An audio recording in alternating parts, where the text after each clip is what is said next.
here, the price that was paid was the life of Jesus Christ. And so in verse 11 it says, and in the same way, count yourselves dead to sin, but alive how? To God.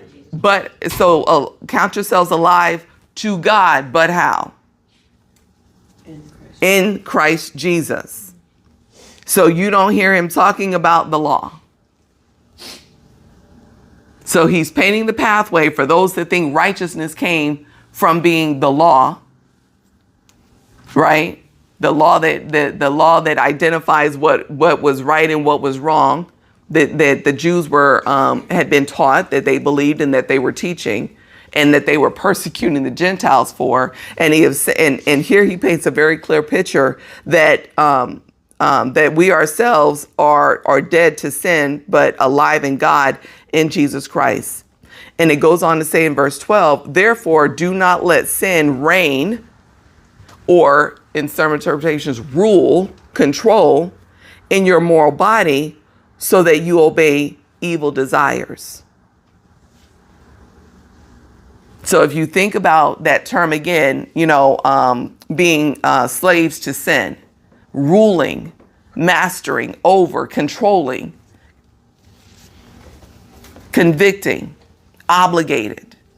Do not be ruled. Do not be obligated. Do not be bound in this way. Do not let yourself be an instrument, in verse 13, of wickedness.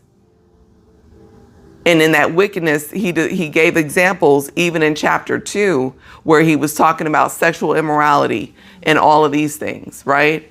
And it's not about calling out specific sins, but he gave specific examples of what was happening and the things that were acceptable in that culture, the things that they had permitted to happen and had started to participate in, where they lost themselves because they didn't want to acknowledge, the law. So they were caught in this in-between space. And so he's letting them know, don't be an instrument, a conduit, a reason, a weapon. That when we talk about the instrument of wickedness, but rather offer yourselves to God as those who have been what? Brought from death to life. And offer every part of yourself to him as an instrument of now what? Righteousness.